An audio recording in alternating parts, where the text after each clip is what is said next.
دیتے ہیں دھوکہ یہ بازیگر کھلا، ہیں کواکب کچھ، نظر آتے ہیں کچھ۔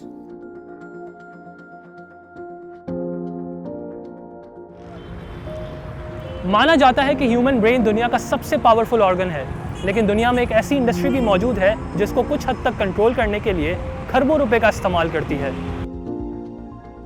یہ ایڈورٹائزنگ انڈسٹری ہے جو سب کانشیسلی آپ کی چوائسز کو اثر انداز کرتی ہے، ایک ایسی انڈسٹری جو آپ کو وہ پروڈکٹ خریدنے پر مجبور کرتی ہے جس کی آپ کو کوئی ضرورت نہیں۔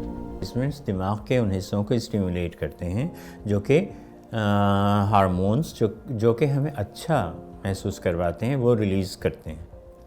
جب وہ ریلیز ہوں گے، جب وہ ہارمونز ریلیز ہو چکے باڈی میں، تو فزیولوجیکلی ہم مجبور ہیں نا، بالکل اسی طرح جیسے کہ گدگدی ہونے سے ہو۔ ایک تحقیق کے مطابق اشتہارات پر لگنے والی رقم دنیا کے 115 ملکوں کی معیشت سے زیادہ ہے۔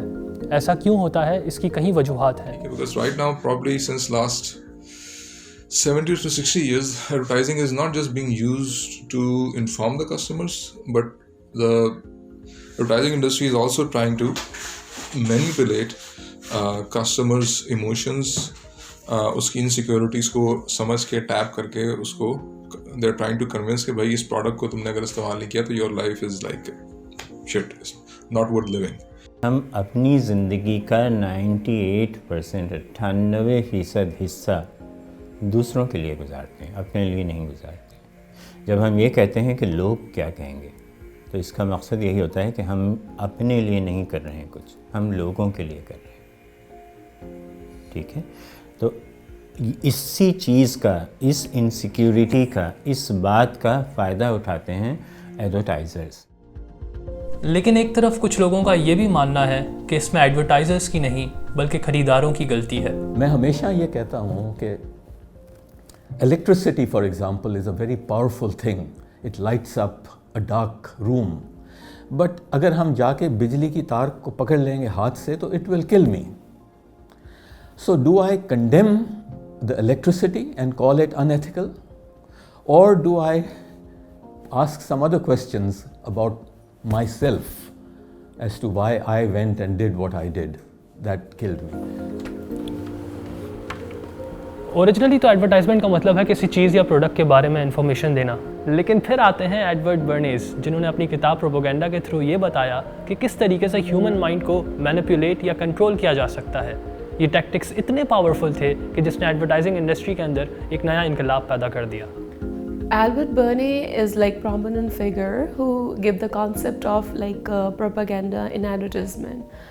Basically, according to him, you can manipulate masses through propaganda to give them impression کہ ٹھیک ہے یہ اگر آپ پروڈکٹ یوز کرتے ہیں تو this give you the lifestyle, this type of lifestyle, or like you can say this type of feeling یا جو بھی، جیسے like آپ اگر کچھ ایگزامپلز لیں کہ ٹپال کی چائے کا جو وہ کانسیپٹ ہے کہ اس میں فیملی جو ہے وہ ایک امپریشن دیا جاتا ہے کہ اگر آپ ٹپال چائے آپ لوگ کنزیومرز ہیں یا پیتے ہیں یا جو اس طرح کے ایڈورٹیزمنٹس آتے ہیں تو اس میں یہی امپریشن دیا جاتا ہے کہ آپ کی ایک فیملی گیدرنگ ہے اور you are enjoying time with your family with your elders.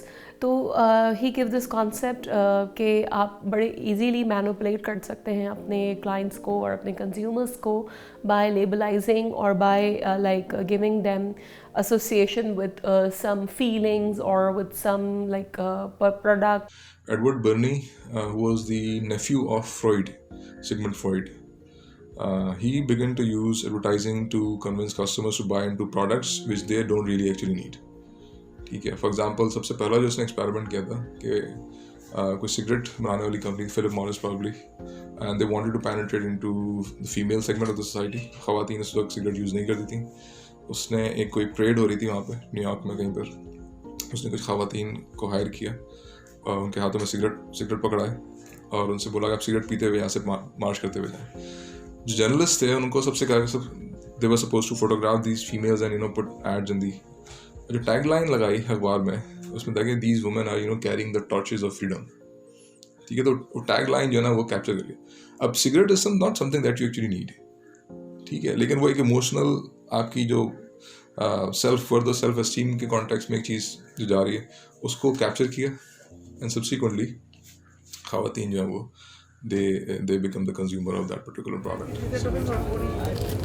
Product sell کرنے کے لیے مختلف سائیکولوجیکل ٹیکٹکس کا استعمال کیا جاتا ہے جس میں سیکشول اپیل اور بچوں کے تھرو سیلنگ سر فہرست ہیں.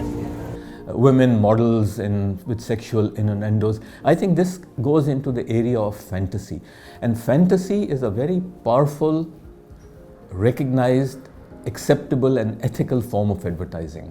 سیکسویلٹی انسان کی اگر دیکھا جائے تو انسان کے ساتھ پیدا ہوئی اور انسانی اور دنیا کی جتنی پرانی تاریخ ہے اتنی ہی پرانی کیفیت یہ ہے. ایکچولی اس حوالے سے اگر دیکھا جائے تو یہ بیسک بنیادی نیڈز میں سے ایک نیڈ ہے. اگر اس نیڈ کو ایکٹیویٹ کر دیا جائے، ہم نے اب تک بات کی کہ کیسے پروڈکٹ اسیمائل ہوتی ہے، جڑتی ہے ہمارے اس احساس سے جو ہم میں خوشگوار ایک احساس پیدا کر رہا ہے. اگر کوئی چیز اس سے ایسوسیٹ ہو جاتی ہے تو ہمیں وہ چیز اچھی لگنے لگتی ہے کہ یہ کرتے ہیں. یہ ہمیں اگر کہیں بیٹھنے سے سکون ملتا ہے تو ہم وہاں جا کے بیٹھتے ہیں، لیکن اس جگہ بیٹھنے سے کوئی ایشو نہیں ہے اس جگہ کا. تو اسی طرح اگر اس نیڈ سے پروڈکٹ کو ایسوسیٹ کر دیا جائے تو یہ وہ واحد انسانی نیڈ ہے جس سے کوئی انسان نہیں بچ سکتا.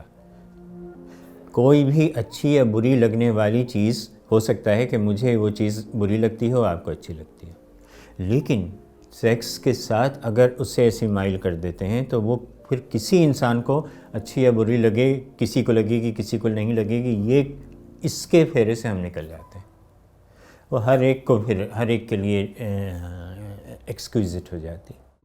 لیکن سوال پھر بھی یہی اٹھتا ہے کہ یہ چیزیں واقعی میں کوئی مسئلہ ہے؟ ہمارے بعد والی جنریشن یا اس کے بعد والی جنریشن جو ہوائی باتیں کر رہے ہوں گے کمپلیٹلی، ٹھیک ہے، جس کا کوئی نہ سر ہوگا نہ پیر ہوگا، وہ چیز چاہیں گے، لٹرلی ویسی ہی چاہیں گے دنیا کہ جو ان کو ایڈورٹیزمنٹ میں یا اینیمیشنز میں نظر آ رہی ہے. And they'll try to have that thing. اور جب وہ اس طرف جائیں گے تو کیوس کریٹ کرے گا، کیونکہ جب وہ ایک بندے کی اتنی سی چادر ہے اور اس کو اتنی ضرورت پہ جانا ہے تو اس چادر کو پھیلانے کے چکر میں وہ چادر پھاڑ دے گا آپ کی. That will create a problem.